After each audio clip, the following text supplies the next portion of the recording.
Tiap malam ada suara langkah kaki, padahal mertuaku lumpuh total. Pagi ini Artku berbisik gemetar, "Nyonya, cek CCTV jam 12 siang nanti. Ada rahasia besar." Saat kulihat rekamannya, jantungku hampir copot melihat suamiku dan ibunya melakukan hal gila itu di belakangku. Sembari bersiap mendengarkan kisah ini, yuk, absen dulu di kolom komentar, dari kota mana saja kalian menonton? Jangan lupa dukung channel ini dengan like dan subscribe ya, supaya kami makin semangat mempersembahkan cerita yang lebih menarik lagi. Suasana sore itu mendung, seolah langit ikut merasakan beban berat yang sebentar lagi akan menghimpit dadaku. Mobil ambulans swasta berhenti tepat di depan pagar rumah minimalis kami. Lampu rotatornya yang sudah dimatikan tetap menyisakan kesan suram. Aku berdiri di ambang pintu, meremas jemariku yang dingin. Di sampingku, Raka, suamiku, tampak begitu kacau. Matanya sembab, rambutnya acak-acakan. Ia baru saja menjemput ibunya dari rumah sakit setelah vonis dokter yang menghancurkan hatinya. Lumpuh total akibat serangan stroke kedua. Pintu belakang ambulans terbuka. 2 perawat membantu menurunkan kursi roda. Di sana duduk seorang wanita tua dengan selimut tebal menutupi kakinya. Wajahnya layu, mulutnya sedikit miring, dan tatapannya kosong menatap aspal jalanan. Itu ibu mertuaku. Sosok yang dulu dikenal angkuh dan perfeksionis, kini tak berdaya di atas kursi roda. "Sayang, tolong bantu bukakan pintu kamar bawah." Suara Raka bergetar saat ia mengambil alih dorongan kursi roda dari perawat. Aku mengangguk cepat, berlari kecil masuk ke dalam rumah untuk memastikan kamar tamu di lantai 1 sudah siap. Kami sepakat mengubah kamar tamu menjadi kamar ibu, agar ia tidak perlu naik turun tangga. Wangi cairan pembersih lantai masih tercium kuat bercampur dengan aroma pewangi ruangan lavender. Aku merapikan spray sekali lagi, memastikan tidak ada lipatan yang akan mengganggu kulit punggung ibu. Raka masuk, mendorong kursi roda itu dengan sangat hati-hati, seolah sedang membawa barang pecah belah yang paling mahal di dunia. "Ibu, kita sudah sampai di rumah Raka. Ibu istirahat di sini ya," bisik Raka lembut di telinga ibunya. Wanita tua itu hanya mengerang pelan, "HMMHH?" Suaranya tidak jelas. Raka menatapku dengan mata berkaca-kaca. "Mei, aku minta tolong banget sama kamu." Raka menggenggam tanganku erat setelah kami memindahkan ibu ke tempat tidur. Tangannya dingin dan berkeringat. "Kamu tahu kan aku harus kerja keras buat bayar utang pengobatan ibu dan biaya hidup kita? Aku nggak mungkin sewa perawat khusus sekarang. Tolong, rawat ibu dengan telaten ya. Anggap dia ibumu sendiri." Melihat suami yang begitu rapuh, hatiku luluh. Aku mengelus punggung tangannya. "Iya, Mas. Kamu tenang aja. Aku akan urus ibu sebaik mungkin. Kamu fokus kerja, biar urusan rumah dan ibu jadi tanggung jawabku." Raka memelukku erat, menyembunyikan wajahnya di ceruk leherku. "Makasih, sayang. Kamu istri terbaik." Saat itulah aku melihat Bei Surti berdiri di ambang pintu kamar. Bei Surti adalah art senior yang sudah ikut keluargaku sejak aku masih gadis, dan kini ikut pindah ke rumah suamiku. Biasanya wajah Bei Surti selalu ramah dan keibuan, tapi sore itu, wajahnya pucat. Matanya menatap lurus ke arah ibu mertuaku yang terbaring di kasur. Tatapan itu bukan tatapan iba, melainkan tatapan curiga, atau mungkin takut. "Bei Surti," panggilku. Bei Surti tersentak kaget, seolah baru bangun dari mimpi buruk. Iya, Nyonya. Tolong buatkan bubur halus untuk ibu ya, Bei. Jangan terlalu panas, pintaku." Bei Surti mengangguk kaku. Namun, sebelum ia berbalik pergi, aku melihatnya melirik sekali lagi ke arah kaki ibu mertuaku yang tertutup selimut. Ada kerutan dalam di dahi Bei Surti, seakan ia melihat sesuatu yang ganjil. Tapi ia tidak mengatakan apa-apa dan langsung bergegas ke dapur. Malam harinya, suasana rumah yang biasanya hangat berubah menjadi dingin dan canggung. Makan malam kami sepi. Raka makan dengan cepat lalu langsung pamit masuk ke kamar ibu. Katanya ingin menyuapi ibunya makan. Aku membereskan meja makan dibantu Bei Surti. "Bei," tanyaku memecah keheningan di dapur. "Tadi Bibi kenapa? Kok kayak orang ketakutan pas lihat ibu datang?" Bei Surti yang sedang mencuci piring menghentikan gerakannya sejenak. Suara air keran terdengar begitu keras di telingaku. Ia menoleh pelan, suaranya setengah berbisik. "Nyonya Anu, maaf kalau saya lancang. Tapi tadi pas Bapak angkat Ibu dari kursi roda ke kasur, saya lihat." Bei Surti menggantung kalimatnya, matanya bergerak gelisah memastikan Raka tidak ada di sekitar dapur. "Lihat apa, Bei?" desakku penasaran. "Kaki Ibu, Nyonya." Tadi pas diangkat, kaki Ibu sempat menahan. "Maksud saya, kalau orang lumpuh total, kakinya kan lemas menggantung ya, Nyonya? Tapi tadi saya lihat otot betisnya menegang sebentar, kayak orang yang refleks mau menapak." Aku terdiam mencerna ucapan Bei Surti. Lalu aku tertawa kecil, mencoba menepis kecurigaan itu. "Ah, Bibi salah lihat kali. Mungkin itu cuma spasme otot, Bei. Kata dokter memang kadang ada gerakan refleks, tapi bukan berarti bisa jalan. Ibu itu stroke berat, Bei. Kasihan Mas Raka kalau kita curiga yang enggak-enggak."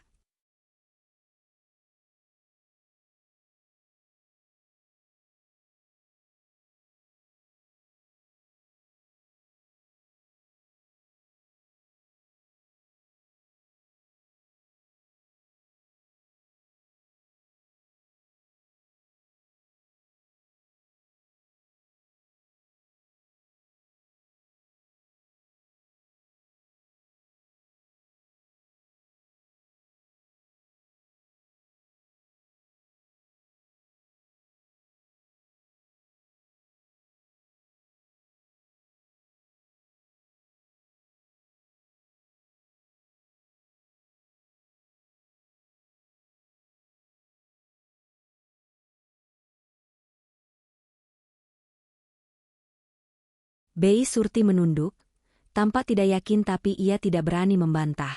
"Iya, Nyonya. Mungkin mata tua saya yang salah." Namun, kalimat Bei Surti itu menancap di kepalaku.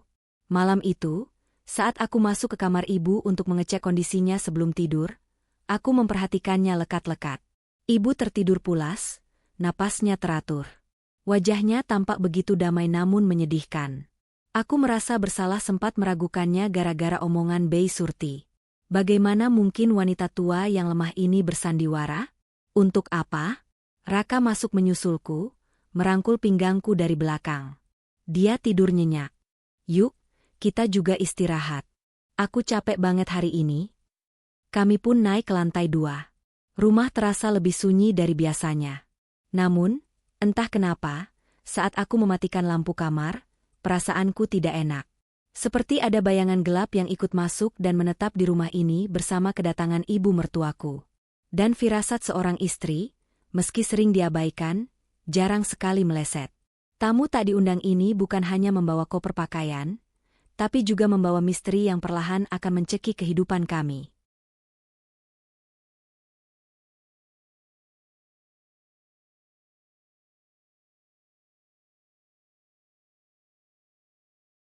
Tiga hari berlalu sejak ibu tinggal bersama kami. Rutinitasku berubah total. Bangun lebih pagi untuk memandikan ibu, yang ternyata sangat berat karena ia benar-benar menjatuhkan seluruh bobot tubuhnya padaku. Lalu menyiapkan makanan khusus, menyuapinya, mengganti popoknya, baru kemudian aku bisa mengurus pekerjaan rumah lainnya. Raka semakin sibuk di kantor, sering pulang larut malam dengan alasan mengejar target bonus untuk biaya terapi ibu. Aku tidak keberatan. Aku ikhlas melakukan ini demi Raka. Namun, keikhlasanku mulai diuji oleh malam-malam yang ganjil. Malam itu, jam dinding menunjukkan pukul 2.15 dini hari. Aku terbangun karena rasa haus yang menyengat. Tenggorokanku kering. Di sampingku, Raka mendengkur halus, tidur sangat pulas karena kelelahan. Aku turun dari ranjang pelan-pelan agar tidak membangunkannya, lalu berjalan keluar kamar menuju dapur di lantai bawah, untuk mengambil air minum. Rumah gelap gulita, hanya diterangi cahaya remang dari lampu jalan yang menembus ventilasi.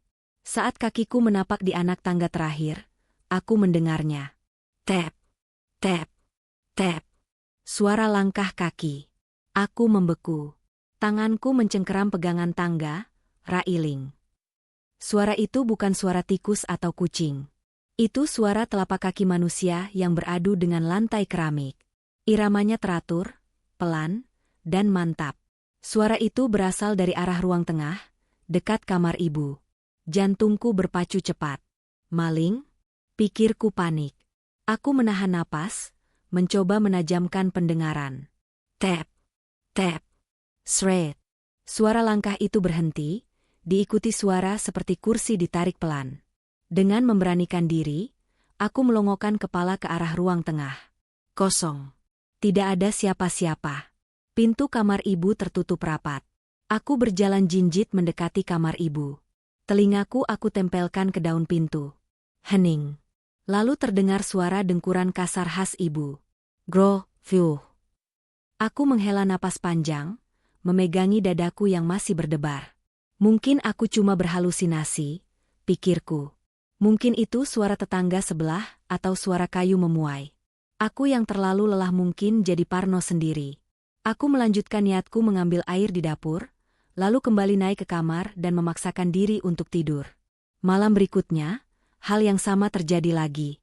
Kali ini tepat pukul 2 pagi. Tap, tap, tap. Kali ini suaranya lebih jelas. Bahkan terdengar seperti seseorang sedang berjalan mondar-mandir di lorong bawah. Aku tidak tahan lagi. Aku mengguncang bahu Raka. Mas Raka, bangun, bisikku panik. Raka mengerang, matanya masih terpejam rapat. Apa sih, Mei? Masih malam banget ini? Ada orang di bawah, Mas. Aku dengar langkah kaki.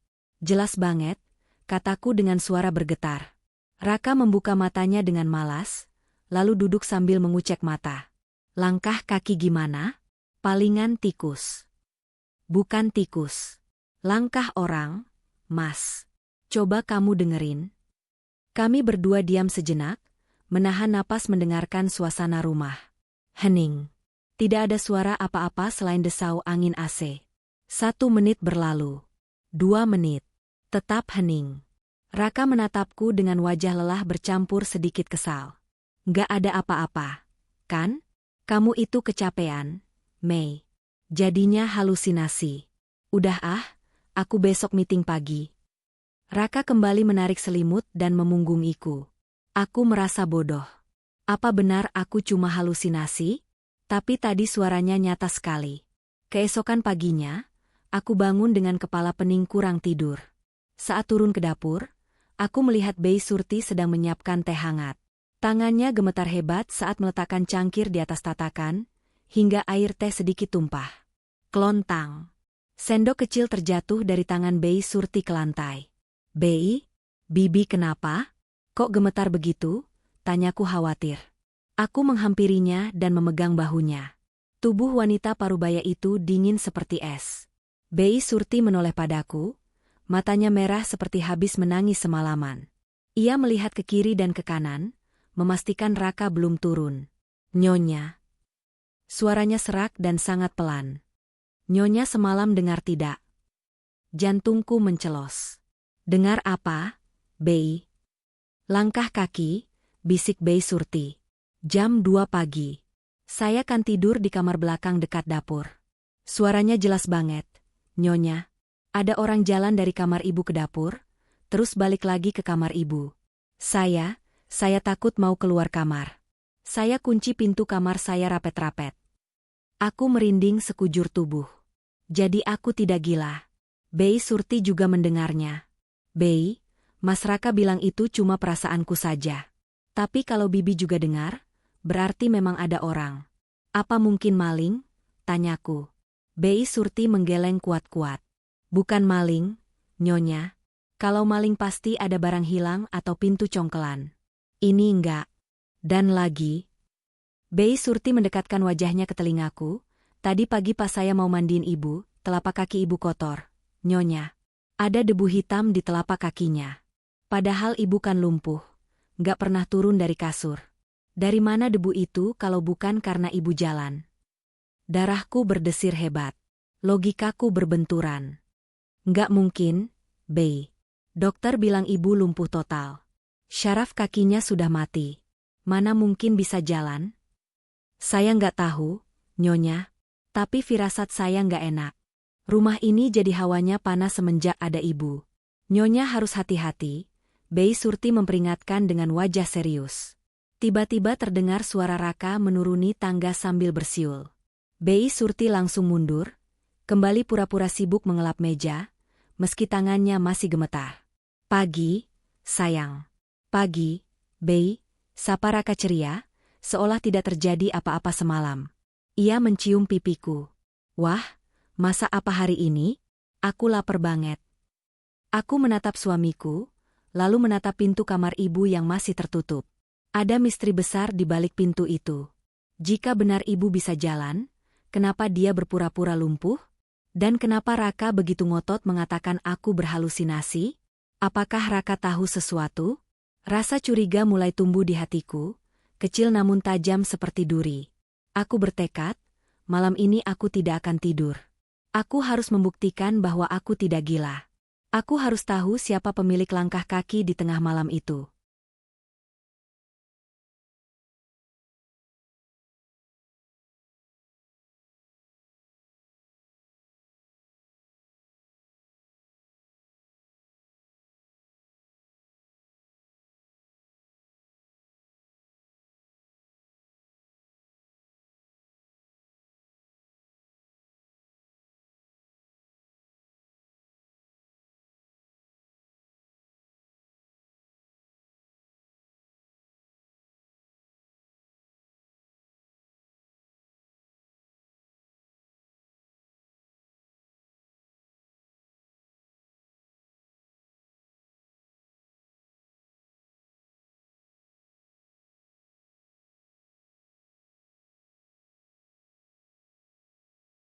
Kecurigaan itu seperti rayap. Diam, tak terlihat, tapi perlahan menggerogoti tiang-tiang kewarasan di kepalaku. Setelah pengakuan Bei Surti tentang debu di telapak kaki ibu, aku menjadi istri yang penuh was-was. Aku mulai memperhatikan detail-detail kecil yang sebelumnya luput dari mataku. Pagi itu, Raka bersiap berangkat kerja. Ia tampak rapi dengan kemeja biru muda favoritnya, wanginya semerbak memenuhi ruang makan. Namun, ada ritual baru yang ia lakukan seminggu belakangan ini, memaksaku minum jamu kesehatan, racikan ibu. Katanya resep turun-temurun keluarga mereka untuk kesuburan, karena kami memang sedang program hamil. "Sayang, ini jamunya. Masih hangat?" Raka menyodorkan gelas keramik berisi cairan pekat berwarna hitam kehijauan. Baunya menyengat, campuran antara bau tanah basah dan rempah yang terlalu tajam. Aku menatap gelas itu dengan perut mual. "Mas, aku lagi nggak enak perut. Nanti saja ya." Wajah Raka berubah seketika. Senyumnya lenyap, digantikan raut kecewa yang terkesan dibuat-buat. "Yah, Mei. Ibu tuh subuh-subuh udah bangun lo, minta Bei Surti siapin bahan, terus ibu sendiri yang ngeracik sambil duduk di kursi roda. Kasihan kalau nggak diminum. Hargai usaha ibu dong." Selalu begitu.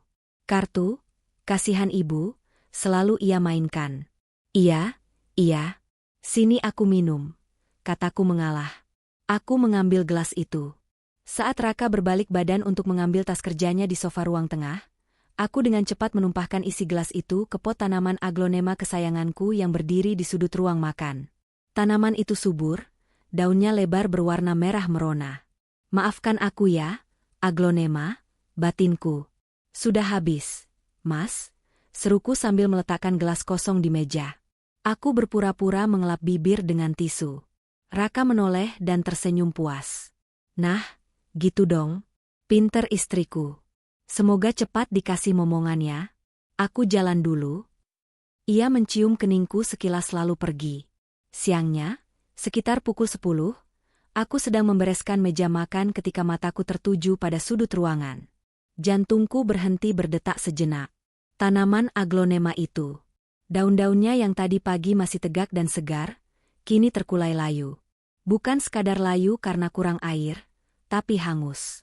Pinggiran daunnya menghitam seperti terbakar api, dan batangnya melunak busuk. Bau menyengat menguar dari pot itu. Tanganku gemetar saat menyentuh daun yang kini rapuh itu. Seketika daun itu rontok di tanganku. Aku mundur ketakutan.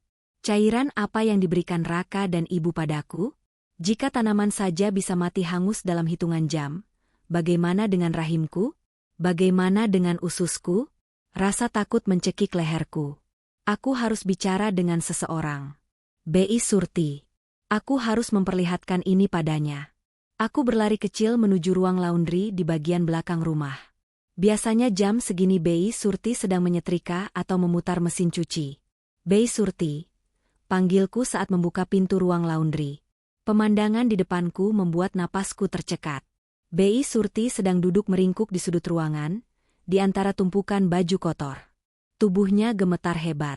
Saat ia mendongak menatapku, aku menjerit tertahan. Wajah kiri BI Surti lebam membiru. Sudut bibirnya sobek dan mengeluarkan darah segar. Matanya bengkak, menyiratkan ketakutan yang amat sangat. Ya Tuhan, BI, siapa yang melakukan ini? Aku langsung bersimpu di depannya, hendak menyentuh wajahnya, tapi ia menepis tanganku dengan panik. SSTTT. Jangan keras-keras, Nyonya. Nanti didengar, setan, itu. Desis BI Surti sambil matanya liar menatap ke arah pintu, memastikan tidak ada orang lain. Setan siapa? BI? Mas Raka? Atau? BI Surti mencengkeram pergelangan tanganku. Cengkeramannya kuat sekali, menyalurkan rasa dingin dan teror yang ia rasakan. Air mata membasahi pipi tuanya yang keriput. Nyonya, dengarkan saya baik-baik. Saya nggak punya banyak waktu, bisik BI Surti dengan suara bergetar hebat. Tadi saya nggak sengaja masuk kamar ibu mau ambil baju kotor. Saya lihat ibu berdiri, Nyonya. Ibu berdiri tegak. Dia sedang senam peregangan di samping kasur. Mataku membelalak. BI, Bibi yakin? Yakin, Nyonya? Demi Allah. Terus ibu sadar saya melihatnya. Dia langsung lempar tongkat ke arah saya dan memukul wajah saya ini. Dia mengancam akan membunuh anak saya di kampung kalau saya buka mulut ke Nyonya. Aku membekap mulutku sendiri. Tubuhku lemas. Jadi benar. Firasatku, suara langkah kaki itu, semuanya benar. Ibu mertuaku adalah penipu ulung. Terus kenapa Bibi masih di sini? Kita lapor polisi sekarang. BI, ajakku sambil berusaha membantunya berdiri. BI Surti menggeleng kuat, menahan tangis. Nggak bisa, Nyonya. Mereka pegang KTP dan ijazah anak saya. Saya harus pergi dari sini sekarang juga sebelum Pak Raka pulang. Tapi sebelum saya pergi, saya harus kasih tahu Nyonya satu hal. BI Surti mendekatkan bibirnya ke telingaku. Napasnya memburu. Jamu itu, jangan pernah diminum lagi. Saya pernah lihat Pak Raka campur bubuk putih dari bungkusan tikus ke dalam panci jamu itu. Dan tolong, demi nyawa Nyonya sendiri, cek CCTV ruang tengah jam 12 siang nanti. Tepat jam 12 siang saat Bapak pulang makan siang. Nyonya akan lihat wajah asli mereka. CCTV? Tapi kan CCTV ruang tengah rusak. BI? Kata Mas Raka kabelnya putus digigit tikus bulan lalu. Sahutku bingung. Bohong? Potong BI Surti cepat. Itu akal-akalan Bapak biar Nyonya nggak bisa pantau. CCTV itu nyala, Nyonya. Tapi aksesnya dipindah ke HP Bapak yang lama, yang disimpan di laci meja kerjanya. Nyonya harus cari cara buat lihat. Saya mohon lari sejauh mungkin setelah tahu kebenarannya. Setelah mengatakan itu, BI Surti berdiri tertatih-tatih. Ia mengambil tas kresek hitam yang sepertinya sudah ia siapkan. Saya pamit, Nyonya. Maafkan saya. Saya takut mati di sini. BI Surti berlari keluar lewat pintu belakang tanpa menoleh lagi. Meninggalkanku sendirian di ruang laundry yang pengap, dengan detak jantung yang berdentum di telinga seperti gendang perang. Aku terjebak di rumahku sendiri, bersama monster yang menyamar menjadi ibu yang tak berdaya.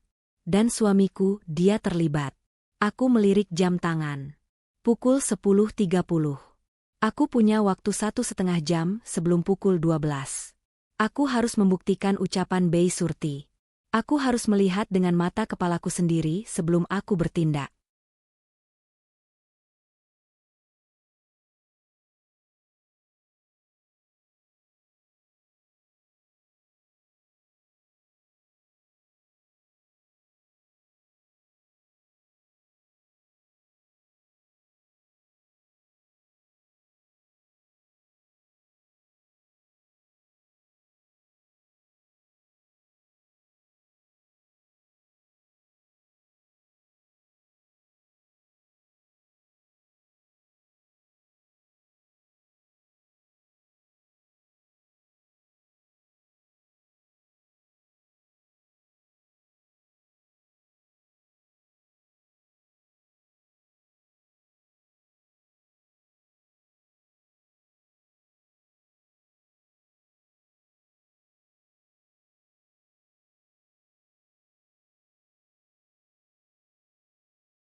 Aku harus keluar dari rumah ini. Sekarang. Dengan tangan gemetar, aku menyambar tas kerjaku.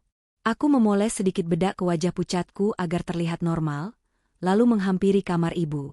Pintunya sedikit terbuka. Aku mengintip ke dalam. Ibu duduk di kursi rodanya, menatap ke jendela dengan tatapan kosong, akting yang sempurna. Bu, Maya berangkat kerja dulu ya. Ada meeting mendadak di kantor. Makanan sudah Maya siapkan di meja.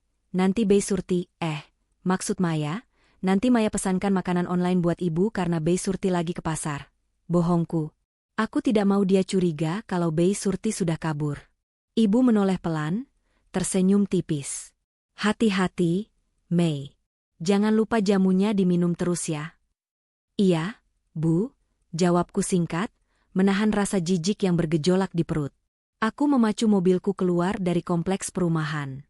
Namun, aku tidak pergi ke kantor.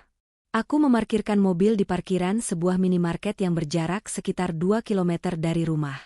Tempatnya cukup ramai, membuatku merasa sedikit lebih aman. Aku mengeluarkan ponselku. Teringat ucapan Bey Surti tentang akses CCTV yang dipindah. Aku ingat Raka pernah menyinkronkan semua perangkat smart home kami ke satu email bersama. Bodohnya Raka, dia mungkin lupa kalau aku juga tahu password email itu. Tanganku berkeringat dingin saat membuka aplikasi CCTV di ponselku dan mencoba login menggunakan akun email cadangan Raka. Loading. Lingkaran di layar berputar-putar. Detik demi detik terasa seperti penyiksaan. Connected. Berhasil. Layar ponselku menampilkan 4 kotak video. Teras depan, dapur, halaman belakang, dan ruang tengah. Tulisan, live, berwarna merah berkedip di pojok kanan atas. Gambarnya jernih. Kamera itu menyorot langsung ke arah ruang keluarga, tempat di mana pintu kamar ibu terlihat jelas. Jam di layar ponsel menunjukkan pukul 11.55. 5 menit lagi. Aku menunggu di dalam mobil dengan mesin menyala agar AC tetap hidup, tapi keringat dingin tetap mengucur deras di punggungku. Aku merasa seperti sedang menonton film horor. Bedanya, pemeran utamanya adalah keluargaku sendiri. Pukul 11.58. Pintu depan rumah terbuka. Mobil Raka masuk ke carport. Dia pulang untuk makan siang, seperti kebiasaannya belakangan ini. Raka masuk ke dalam rumah. Di layar, aku melihat dia melonggarkan dasinya, melempar tas kerjanya ke sofa, lalu berjalan menuju kamar ibu. Pukul 12 tepat. Apa yang terjadi selanjutnya membuat ponsel di tanganku nyaris terjatuh. Pintu kamar ibu terbuka lebar. Raka tidak mendorong kursi roda keluar. Tidak. Justru, ibu mertuaku berjalan keluar. Ya Tuhan, dia berjalan. Langkah kakinya tegap. Punggungnya yang biasanya membungkuk lemah kini tegak lurus. Ia mengenakan daster batik, dan ia berjalan dengan santai menuju sofa ruang tengah, lalu duduk sambil menyilangkan kaki, gerakan yang mustahil dilakukan oleh penderita lumpuh total. Raka menghampirinya, lalu, dan ini yang paling menyakitkan, mereka berdua tertawa lepas. Mereka melakukan high five, tos. Aku menaikkan volume ponselku maksimal, menempelkannya ke telinga untuk mendengar suara mereka lewat mikrofon CCTV. Suara Raka terdengar, sedikit cempreng karena kualitas audio CCTV. Gila, capek banget ya, Bu, akting seharian? Si Maya curiga nggak tadi pas pamit. Suara ibu terdengar jelas, tajam, dan penuh energi. Tidak ada lagi suara serak atau gumaman tak jelas. Ah, perempuan bodoh itu mana bisa curiga. Dia terlalu naif, K.A. Tadi pagi dia minum jamu racikan ibu sampai habis. Lihat aja, paling seminggu lagi ginjalnya mulai kena. Air mataku menetes tanpa bisa kutahan. Dadaku sesak. Rasanya seperti dihantam palu godam. Suamiku, pria yang kunikahi 3 tahun lalu, bersekongkol dengan ibunya untuk meracuniku. Raka tertawa lagi di layar. Ia berjalan ke dapur, mengambil air minum, lalu kembali duduk di sebelah ibunya. Sabar ya, Bu. Dosisnya aku suruh tambah dikit-dikit biar nggak kelihatan kayak keracunan mendadak. Biar kelihatan kayak sakit alami.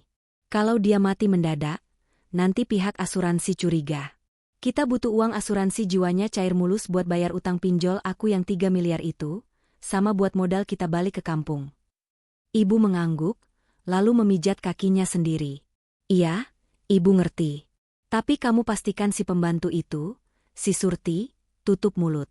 Tadi pagi dia mergokin ibu lagi senam. Udah ibu kasih pelajaran dikit biar dia kicep. Beres, Bu. Kalau dia macem-macem, gampanglah. Di kampung kan anak buahku banyak yang bisa urus keluarganya, jawab Raka santai sambil menyalakan rokok. Aku mematikan layar ponsel. Aku tidak sanggup lagi melihat dan mendengar kekejian itu. Duniaku runtuh. Rumah tangga yang kubangun dengan cinta, ternyata hanyalah panggung sandiwara bagi mereka. Raka menikahiku bukan karena cinta, tapi karena aku adalah sapi perah. Aset yang bisa dicairkan saat mereka butuh uang. Dan ibu wanita tua yang kurawat dengan tulus, kusuapi, kubersihkan kotorannya, ternyata adalah aktris berhati iblis yang tega membunuh menantunya sendiri demi uang. Rasa sedih yang tadi meluap, perlahan berubah bentuk. Air mataku berhenti menetes. Rasa panas menjalar dari dada naik ke kepalaku. Bukan lagi rasa takut, melainkan amarah. Amarah yang murni dan membakar. Mereka pikir aku bodoh? Mereka pikir Maya yang naif ini akan diam saja menunggu ajal menjemput lewat segelas jamu? Aku menatap pantulan wajahku di kaca spion tengah. Mataku merah, tapi tatapanku tajam. Riasan wajahku sedikit luntur, tapi tekadku justru semakin bulat. Kalian salah pilih lawan, desisku pelan di dalam mobil yang sunyi. Aku menyalakan mesin mobil dan memasukkan gigi mundur. Aku tidak akan pulang sekarang untuk melabrak mereka. Itu tindakan bunuh diri. Aku butuh rencana. Aku butuh sekutu. Dan aku harus menemukan Bei Surti sebelum Raka menyadari bahwa pembantu setia itu sudah hilang. Permainan baru saja dimulai, Mas Raka. Dan kali ini, sutradaranya adalah aku.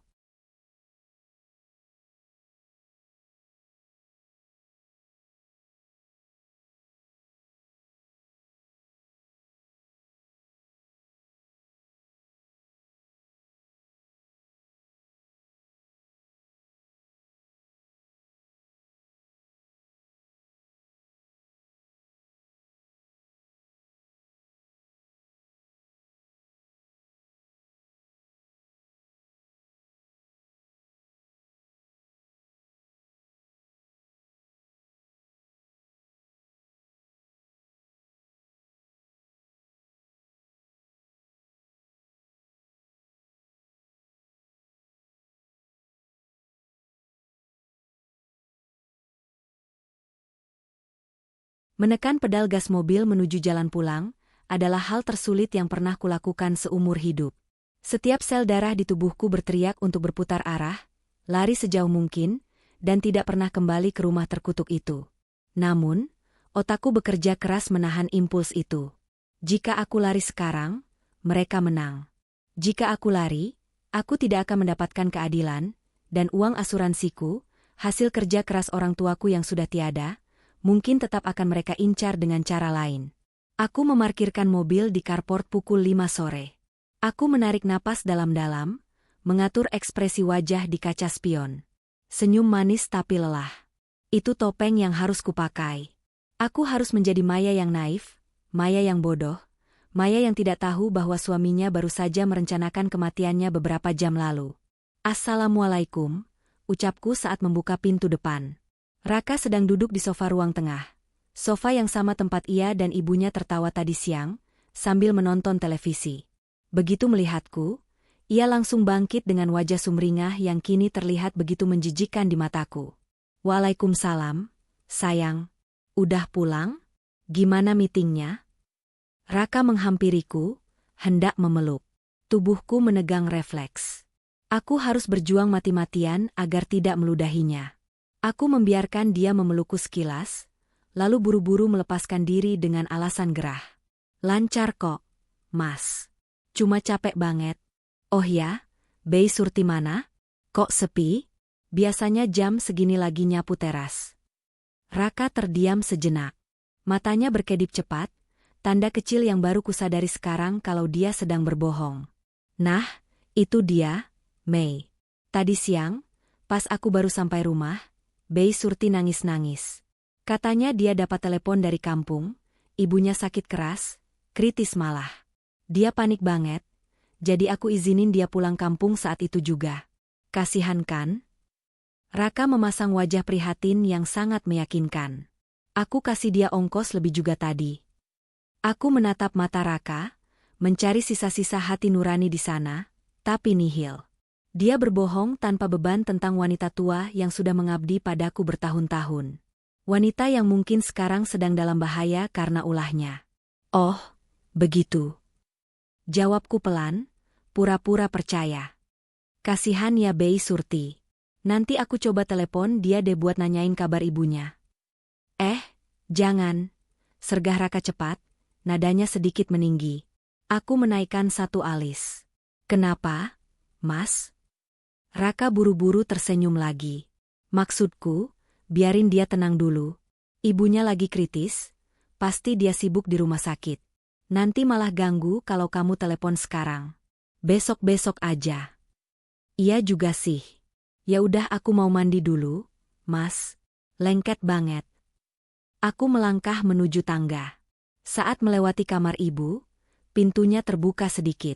Aku melihat ibu duduk di kursi rodanya, kepalanya terkulai miring, mulutnya sedikit terbuka, akting, lumpuh, lagi. Baru pulang. Mei, suara ibu terdengar lemah dan serak. Aku berhenti di ambang pintu. Ingin rasanya aku berteriak, bangun, penipu. Aku sudah lihat kamu jalan. Tapi aku hanya tersenyum tipis. Iya, Bu. Maya naik dulu ya. Sesampainya di kamar mandi, aku menyalakan keran shower sekencang mungkin agar suara tangisku tidak terdengar. Aku menangis bukan karena sedih, tapi karena marah. Aku marah pada diriku sendiri yang selama ini buta. Di bawah guyuran air dingin, aku bersumpah akan membalas setiap tetes air mata ini. Setelah mandi dan berpakaian, aku mengunci pintu kamar tidur. Raka masih di bawah, mungkin sedang melapor pada ibunya bahwa si bodoh sudah pulang dan tidak curiga. Aku mengambil ponselku. Ada satu hal yang Raka tidak tahu. 3 bulan lalu, saat aku membelikan Bei Surti ponsel bekas yang layak pakai agar dia bisa video call dengan cucunya, aku memasang aplikasi pelacak lokasi keluarga dan menautkannya ke akun Googleku. Tujuannya sederhana waktu itu, untuk keamanan Bei Surti kalau dia belanja ke pasar sendirian. Siapa sangka, fitur sederhana itu kini menjadi tali penyelamat nyawa. Jemariku gemetar saat membuka aplikasi Find My Device. Low chatting. Sinyal berkedip di peta Jakarta. Jika benar Bei Surti pulang kampung, seharusnya posisinya ada di terminal bus atau sudah di jalan tol arah Jawa Tengah. Titik lokasi muncul. Mataku menyipit. Lokasinya bukan di terminal. Bukan di jalan tol. Titik itu diam tak bergerak di sebuah area pergudangan tua di pinggiran kota, sekitar 40 menit dari rumah kami. Daerah itu terkenal sepi dan banyak gedung kosong bekas pabrik tekstil yang bangkrut. Gudang cakung. Bisikku. Aku teringat sesuatu. Keluarga Raka dulu pernah punya bisnis tekstil sebelum bangkrut total karena judi. Mereka masih punya sisa aset berupa gudang tua yang tidak laku dijual karena sengketa tanah. Raka pernah membawaku ke sana sekali saat kami masih pacaran. Katanya mau menunjukkan bekas kejayaan keluarganya. Bei Surti tidak pulang kampung. Dia dibawa ke sana. Pikiranku berpacu liar. Raka bilang punya banyak anak buah di rekaman CCTV tadi. Mereka pasti mencegat Bei Surti di jalan saat dia kabur tadi siang, lalu membawanya ke gudang itu. Apa yang akan mereka lakukan? Membunuhnya? Atau sekadar menakut-nakutinya sampai dia tutup mulut selamanya?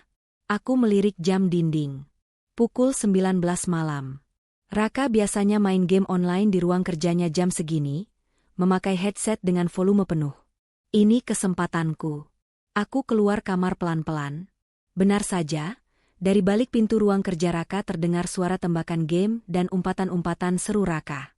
Ibu mertuaku pasti sudah pura-pura tidur di kamarnya. Aku menyambar kunci mobil cadangan. Aku tidak membawa tasku, hanya ponsel dan dompet kecil yang kuselipkan di saku celana jeans, juga sebuah kunci Inggris berat yang kuambil diam-diam dari kotak peralatan di garasi. Aku butuh senjata. Aku mendorong mobilku keluar pagar dalam kondisi mesin mati agar tidak bersuara. Berat sekali, tapi adrenalin memberiku tenaga ekstra. Setelah cukup jauh dari rumah, baru kunyalakan mesin dan melesat membelah malam. Tahan, Bei Surti. Tolong bertahan sebentar lagi, doaku dalam hati sambil mencengkeram setir. Jalanan malam itu terasa begitu panjang, seolah sedang mengujiku seberapa jauh aku berani melangkah demi kebenaran. Aku bukan lagi Maya si istri penurut. Malam ini, aku adalah wanita yang sedang berperang demi nyawanya sendiri.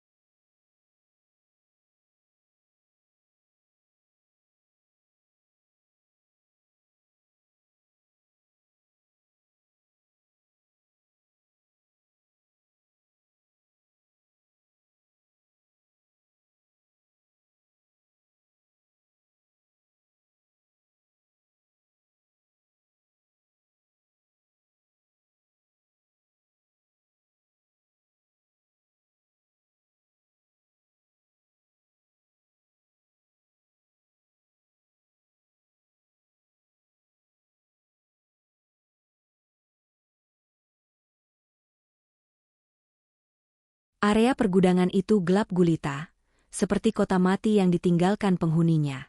Lampu jalan banyak yang mati, hanya menyisakan keremangan yang menciptakan bayangan-bayangan panjang menyeramkan. Ilalang tumbuh tinggi di sela-sela aspal yang retak. Angin malam berhembus membawa bau karat dan debu basah. Aku memarkirkan mobilku sekitar 200 meter dari titik lokasi di ponsel, bersembunyi di balik sebuah kontainer bekas yang terbengkalai. Aku tidak boleh gegabah.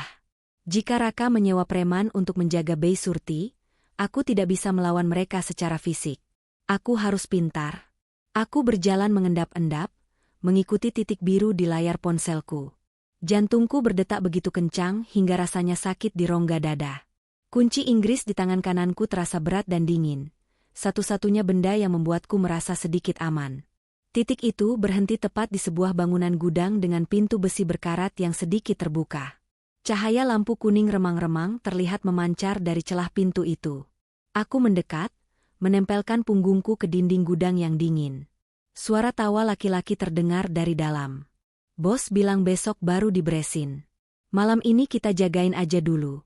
Suara serak seorang pria terdengar. Halah, si nenek ini udah pingsan dari tadi. Nggak bakal kabur juga. Mending kita ngopi di pos depan, sumpek di sini bau apek. Sahut suara kedua. Aku menahan napas. Langkah kaki terdengar mendekat ke pintu. Aku buru-buru bersembunyi di balik tumpukan drum minyak kosong di samping pintu. Dua orang pria bertubuh besar keluar dari gudang sambil merokok, lalu berjalan menjauh menuju pos satpam di dekat gerbang utama kompleks gudang. Bodoh. Mereka meremehkan Bei Surti karena dia wanita tua. Kesombongan mereka adalah keberuntunganku. Begitu mereka menjauh, aku menyelinap masuk ke dalam gudang. Baunya sangat apek. Debu beterbangan di udara. Di tengah ruangan yang luas dan kosong itu, di bawah sorotan lampu bohlam tunggal yang menggantung, aku melihatnya. Bei Surti terikat di sebuah kursi kayu tua. Mulutnya disumpal kain. Kepalanya terkulai ke dada. Bei. Panggilku setengah berbisik. Bei Surti tersentak kaget. Ia mendongak. Matanya yang bengkak melebar saat melihatku. Ia berusaha berteriak, tapi suaranya teredam kain sumpalan. MMPPHH. MMHH. Aku berlari menghampirinya. SSTT. Bei. Ini aku, Maya. Aku datang buat jemput Bibi. Tanganku gemetar saat membuka ikatan tali tambang yang melilit tangan dan kakinya. Simpulnya kuat sekali, membuat kuku jari tanganku patah saat berusaha membukanya.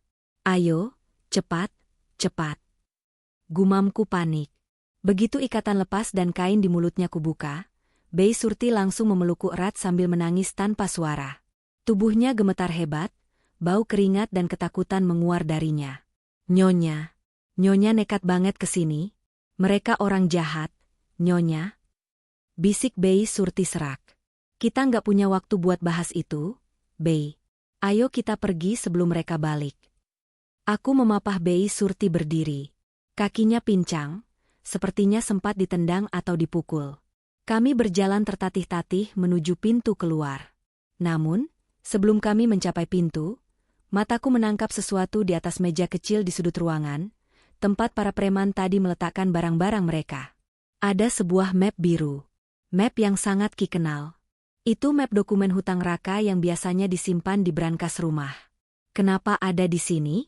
Aku menyambar map itu dan membukanya sekilas. Di dalamnya, selain tumpukan surat tagihan pinjaman online dan hutang judi dengan total miliaran rupiah, ada juga sebuah kertas tulisan tangan. Tulisan tangan Raka. Itu adalah skenario. Judul, Kematian Istri, Keracunan Makanan. Rencana, campurkan racun tikus merek X, dosis 5 mg per hari ke dalam jamu. Efek, gagal ginjal dan jantung dalam 2 minggu. Alibi, Maya punya riwayat mak kronis. Darahku mendidih melihat tulisan itu. Ini bukan sekadar bukti. Ini adalah vonis mati untuk Raka dan ibunya jika kuserahkan ke polisi. Aku melipat kertas itu dan memasukkannya ke saku, lalu kembali memapah Bei Surti. Kita harus cepat, Bei, kataku. Kami baru saja keluar dari pintu gudang ketika terdengar teriakan dari arah pos satpam. Wei, siapa itu? Sial, mereka melihat kami. Lari, Bei. Aku menarik tangan Bei Surti. Adrenalin mengambil alih. Bei Surti yang tadinya pincang, entah mendapat kekuatan dari mana, memaksakan diri berlari bersamaku menembus ilalang tinggi. Kejar, jangan sampai lolos. Suara derap langkah kaki berat mengejar kami. Jarak mobilku masih 100 meter lagi. Napasku memburu, paru-paruku rasanya mau meledak. Nyonya, tinggalin saya aja, saya nggak kuat. Rintih Bei Surti. Enggak, kita pulang sama-sama atau mati sama-sama, bentakku sambil terus menariknya. Kami sampai di mobil. Aku mendorong Bei Surti masuk ke kursi penumpang, lalu aku melompat ke kursi kemudi. Tangan gemetarku memutar kunci kontak. Mesin menyala. Brak! Seseorang memukul kaca jendela di sampingku dengan balok kayu. Kaca retak 1000, tapi tidak pecah. Wajah preman itu terlihat bengis di balik kaca, siap memukul lagi. Aku menginjak gas dalam-dalam. Mobil melonjak ke depan, meninggalkan preman itu yang jatuh terpental. Aku tidak peduli. Aku memacu mobil keluar dari area pergudangan itu seperti orang kesetanan, menerobos jalanan berlubang tanpa mengurangi kecepatan. Setelah yakin tidak ada yang mengejar, aku menepi di sebuah pom bensin yang ramai sekitar 10 km dari sana. Tubuhku lemas seketika. Aku bersandar di setir, napasku masih tersengal-sengal. Aku menoleh ke samping. Bei Surti menangis terseduh-seduh sambil memegang tanganku. Terima kasih, Nyonya. Terima kasih. Aku menggenggam erat tangan keriput itu. Kita selamat, Bei. Kita selamat. Namun, di dalam hatiku, aku tahu ini belum selesai. Menyelamatkan Bei Surti hanyalah langkah pertama. Raka dan ibunya masih bebas di luar sana. Mungkin sekarang sedang panik karena sadar sandera mereka lepas. Aku mengambil ponselku, menatap map dokumen yang tadi kuambil. Rencana jahat sudah ada di tanganku. Saksi kunci sudah bersamaku. Bei, kataku dengan suara dingin, mataku menatap lurus ke jalan raya yang bising. Malam ini kita nggak pulang ke rumah. Kita ke hotel. Besok, aku akan menghubungi temanku yang polisi. Tapi sebelum mereka ditangkap, aku mau kasih mereka satu hadiah perpisahan. Hadiah apa, Nyonya? Tanya Bei Surti bingung. Aku tersenyum, tapi tidak ada kehangatan di senyum itu. Makan malam terakhir. Aku akan buat mereka merasa menang dulu, Bei. Aku akan buat mereka terbang setinggi langit, merasa rencana mereka berhasil, sebelum aku hempaskan mereka ke tanah sekeras-kerasnya. Maksud Nyonya? Besok, aku akan bilang ke Raka kalau aku setuju menjual rumah warisan orang tuaku untuk bayar hutangnya. Kita lihat betapa senangnya dia dan ibunya. Dan di saat itulah, kita bongkar semuanya.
Keesokan paginya, aku pulang ke rumah dengan wajah yang kubuat seputus asa mungkin.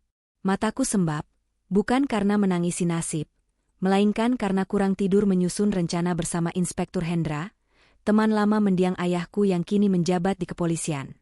Bei Surti aman di rumah aman milik kepolisian, siap memberikan kesaksian kapan saja. Kini, giliranku memainkan peran terakhir di panggung sandiwara ini. Saat aku membuka pintu, Raka sedang mondar-mandir di ruang tamu dengan wajah panik. Sepertinya dia baru menyadari Bei Surti tidak pulang dan tidak bisa dihubungi. Begitu melihatku, kepanikannya berubah menjadi kemarahan yang ditahan. Dari mana saja kamu, Mei? Semalam gak pulang, ditelepon gak diangkat. Aku khawatir setengah mati. Bentaknya, meski matanya tidak menyeratkan kekhawatiran sama sekali, melainkan kecurigaan. Aku menarik napas panjang, lalu menjatuhkan tasku ke lantai dengan dramatis. Aku membiarkan bahuku merosot, menampilkan bahasa tubuh orang yang sudah kalah telak oleh kehidupan. Aku capek, Mas, lirihku dengan suara parau. Aku semalam menginap di hotel dekat kantor. Aku butuh waktu sendiri untuk berpikir. Raka mendekat, dahinya berkerut. Mikir apa? Soal apa? Aku menatap matanya, lalu menatap pintu kamar ibu yang terbuka sedikit. Aku tahu wanita tua itu sedang menguping. Soal kita.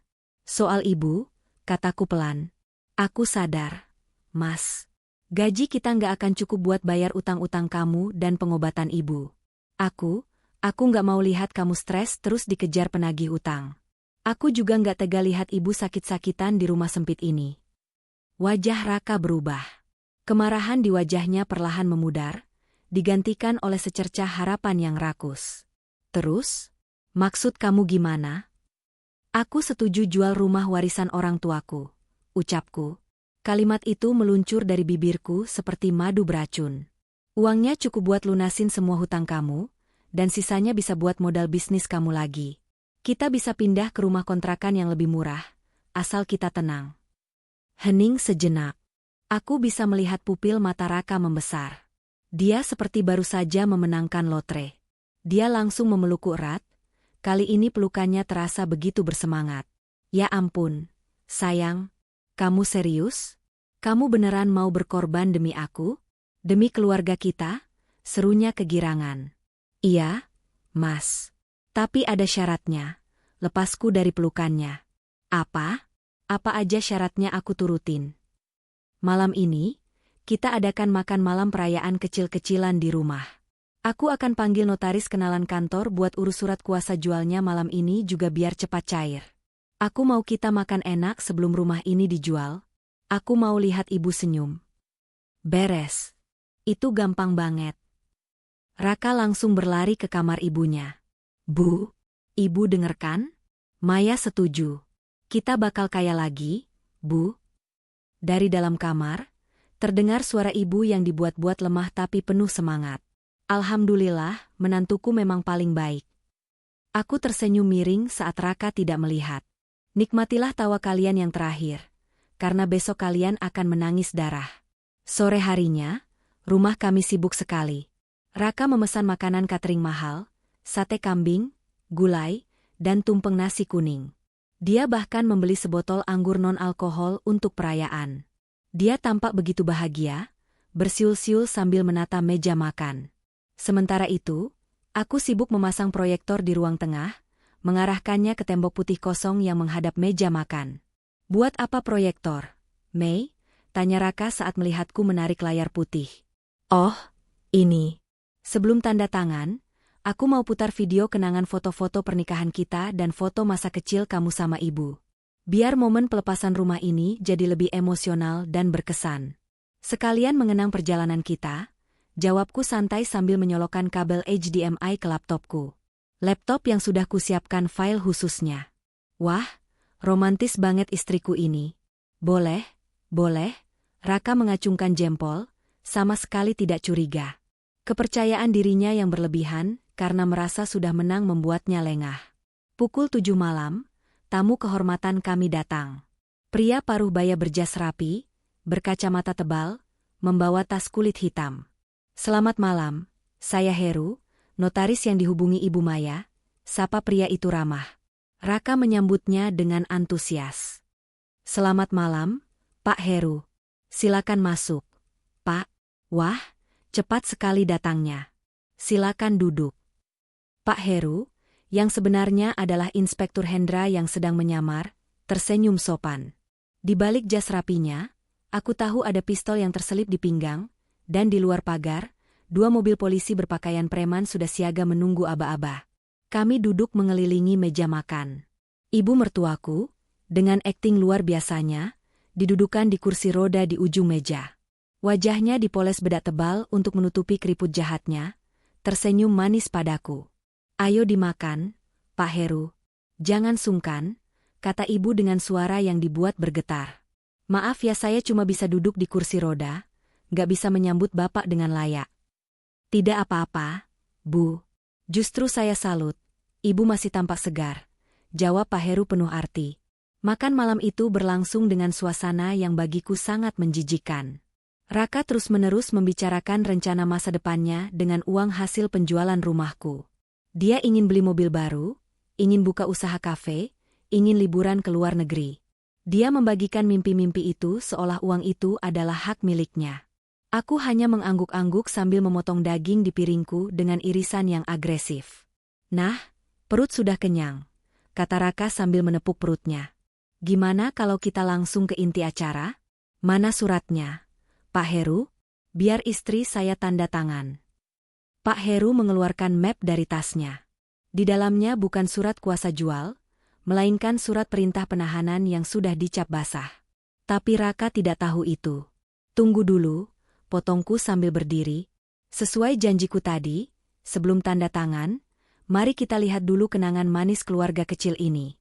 Anggap saja ini persembahan terakhirku buat Mas Raka dan Ibu. Raka tertawa renyah. Ah, kamu ini sentimental banget sih, Mei.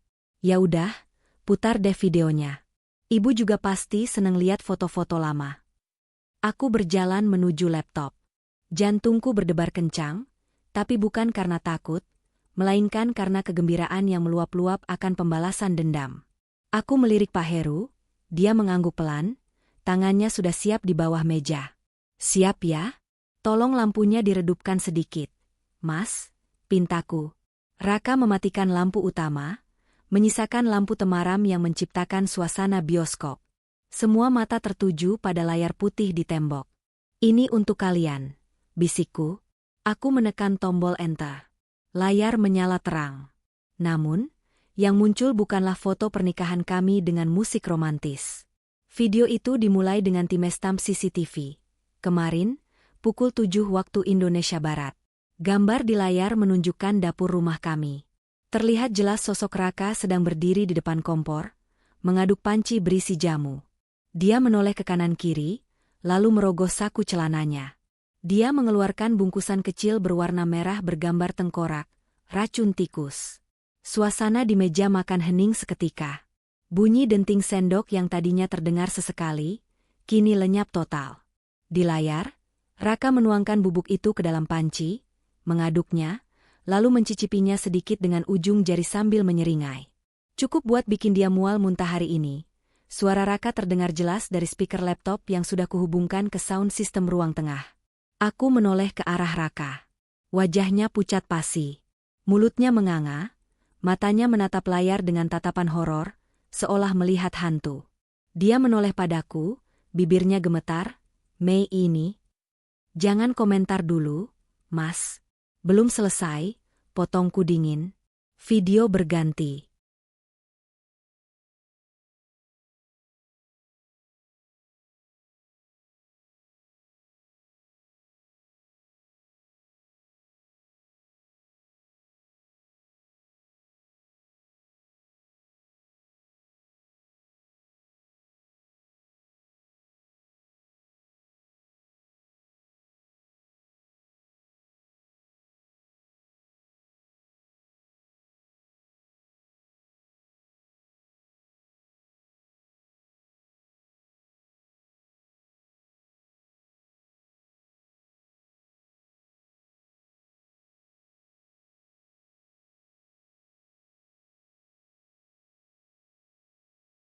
Kepanikan meledak dalam hitungan detik. Suasana yang tadinya hening berubah menjadi kacau balau. Raka melompat dari kursinya, wajahnya merah padam karena marah bercampur malu dan takut. Dia menatapku dengan mata melotot, urat-urat lehernya menonjol. "Kamu menjebakku, Mei? Kamu pasang CCTV?" teriak Raka. Dia bergerak maju hendak menerjangku. Namun, kejutan terbesar justru datang dari ibu mertua. Mungkin karena refleks panik yang luar biasa, atau karena insting bertahan hidupnya mengambil alih otaknya, wanita tua itu lupa pada sandiwara yang sudah ia mainkan berbulan-bulan.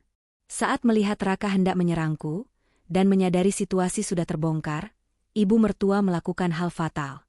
Dia melompat berdiri dari kursi rodanya. Dengan gerakan tangkas yang sama sekali tidak mencerminkan orang sakit, dia berlari kencang menuju pintu belakang, berniat kabur meninggalkan anaknya sendiri. "Minggir! Minggir kalian semua!" teriak ibu mertua dengan suara lantang yang menggelegar, sama sekali tidak serak atau lemah. Pemandangan itu begitu absurd sekaligus memuaskan. Raka yang tadinya mau menyerangku, terhenti langkahnya melihat ibunya sendiri berlari meninggalkannya. Dia terpaku, dikhianati oleh sekutu satu-satunya. "Bu? Ibu mau kemana?" jerit Raka. Tapi pelarian ibu mertua tidak berlangsung lama. Pak Heru, yang sejak tadi tenang, langsung bertindak. Dengan gerakan sigap, dia menendang kursi makan ke jalur lari ibu mertua. Brak! Ibu mertua tersandung kaki kursi dan jatuh tersungkur ke lantai dengan keras. Dia mengerang kesakitan, tapi kali ini bukan akting. Diam di tempat. Pak Heru mengeluarkan lencana kepolisiannya dan pistol dari balik jasnya. "Saya Inspektur Hendra. Kalian berdua ditangkap atas tuduhan percobaan pembunuhan berencana, penipuan, dan penyekapan." Pintu depan didobrak. 4 orang polisi berseragam lengkap menyerbu masuk. Raka tidak berkutik. Dia mengangkat kedua tangannya, tubuhnya gemetar hebat hingga ia terkencing di celana. Cairan pesing menggenang di lantai mahal yang ia impikan. Pria yang tadi siang begitu sombong merencanakan kematianku, kini tak lebih dari pengecut yang menyedihkan. Polisi memborgol tangan Raka ke belakang dengan kasar. Sementara itu, 2 polisi lain membangunkan ibu mertua yang masih meronta-ronta di lantai, memaki-maki dengan bahasa kotor yang tidak pantas diucapkan seorang ibu. "Lepaskan saya. Ini salah anak bodoh itu. Raka yang punya ide. Saya cuma ikut-ikutan," teriak ibu mertua, menunjuk-nunjuk Raka. Raka menatap ibunya dengan tatapan tidak percaya. "Ibu? Ibu yang suruh Raka cari racun. Ibu yang ngajarin takarannya." "Bohong. Dasar anak durhaka." Mereka saling menyalahkan, saling menggigit seperti anjing liar yang terpojok. Aku hanya berdiri diam menyaksikan drama kehancuran keluarga ini dengan hati yang lega. Saat mereka digiring keluar rumah menuju mobil polisi, aku berjalan menghampiri Raka. Polisi memberiku waktu sebentar. Raka menatapku dengan mata basah, memelas. "Mei, tolong. Mei. Aku suamimu. Kita bisa bicarakan ini baik-baik. Aku hilaf. Mei. Tolong cabut laporannya. Aku janji bakal berubah." Aku menatapnya datar, tanpa emosi sedikitpun. Cinta yang dulu ada sudah mati, dibunuh oleh segelas jamu beracun. "Simpan janjimu buat hakim, Mas. Oh ya, dokumen hutangmu yang menumpuk itu, aku sudah serahkan ke pengacara buat diurus. Rumah ini nggak akan pernah dijual buat bayar utangmu. Kamu bakal membusuk di penjara sambil dikejar-kejar penagih utang di alam mimpi." Lalu aku beralih ke ibu mertua yang sudah duduk di kursi roda. Kali ini didorong polisi karena dia menolak jalan lagi. "Dan buat ibu," kataku sambil membungkuk sedikit agar mataku sejajar dengannya. "Selamat ya, Bu. Akting ibu luar biasa. Tapi sayang, panggung sandiwaranya sudah bubar. Nikmati masa tua ibu di sel beton yang dingin. Nggak ada kasur empuk, nggak ada Bei Surti yang masakin bubur." Mereka berdua dimasukkan ke dalam mobil polisi. Sirine menyala, memecah keheningan malam kompleks perumahan. Tetangga-tetangga mulai berkerumun, berbisik-bisik melihat kejadian itu. Aku menutup pintu rumah. Akhirnya, udara di rumah ini terasa bersih kembali. 6 bulan kemudian. Cahaya matahari pagi menyelinap masuk lewat jendela dapur yang terbuka lebar. Aroma nasi goreng terasi menguar, menggugah selera. Aku duduk di meja makan sambil memeriksa laporan keuangan cateringku di laptop. Nyonya, ini kopi susunya. Gulanya sedikit saja kan? Seperti biasa, suara ramah Bei Surti menyapa. Aku mendongak dan tersenyum. Makasih, Bei. Oh ya, jangan panggil Nyonya lagi dong. Panggil Maya saja. Kan sekarang Bibi bukan cuma art, tapi manajer operasional di cateringku. Bei Surti tertawa kecil. Wajahnya kini terlihat jauh lebih segar dan gemuk. Tidak ada lagi ketakutan di matanya. Ah, lidah saya kaku kalau panggil nama, Nyonya. Sudah kebiasaan. 6 bulan telah berlalu sejak malam penangkapan itu. Hidupku berubah drastis, ke arah yang jauh lebih baik. Proses perceraianku dengan Raka sudah ketuk palu bulan lalu. Aku resmi menyandang status janda, status yang kusambut dengan rasa syukur karena artinya aku bebas. Rumah ini sudah kurenovasi total. Semua perabot lama, termasuk kursi roda bekas ibu mertua dan kasur tempat Raka tidur, sudah kubakar. Aku mengganti cat tembok dengan warna cerah, membeli tanaman-tanaman baru untuk menggantikan aglonema yang mati diracun, dan mengubah energi rumah ini menjadi tempat yang hangat untuk usaha catering rumahan yang kurintis bersama Bei Surti. Kabar tentang Raka dan ibunya sesekali masih terdengar lewat pengacaraku. Raka divonis 15 tahun penjara. Di dalam sana, hidupnya hancur. Dia menjadi bulan-bulanan narapidana lain karena kasusnya yang dianggap banci, meracuni istri. Kabarnya, dia sering sakit-sakitan karena depresi berat. Namun, karma yang paling sempurna menimpa sang ibu mertua. Tuhan punya selera humor yang ironis. 2 bulan setelah dipenjara, ibu mertua mengalami serangan stroke sungguhan akibat stres berat dan hipertensi yang tidak terkontrol karena makanan penjara yang buruk. Kali ini, dia benar-benar lumpuh. Lumpuh total. Separuh tubuhnya mati, mulutnya miring, dan dia tidak bisa bicara jelas. Ironisnya, di penjara wanita, tidak ada yang mau merawatnya dengan telaten seperti aku atau Bei Surti dulu. Teman-teman satu selnya jijik padanya. Dia menghabiskan hari-harinya berbaring di atas matras tipis yang bau, dengan popok yang jarang diganti, menatap langit-langit sel dengan penyesalan yang terlambat. Dulu dia berpura-pura lumpuh demi harta. Sekarang dia mendapatkan kelumpuhan itu sebagai harta satu-satunya. Doa jahatnya berbalik menyerang dirinya sendiri. Aku menyeruput kopi susuku, merasakan kehangatan menjalar ke seluruh tubuh. Nyonya, ada pesanan 50 kotak nasi box buat acara syukuran di kelurahan.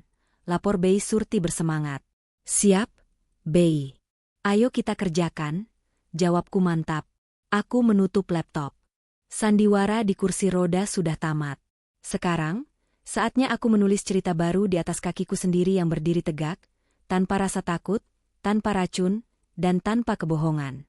Hidup ini indah jika kita berani melawan.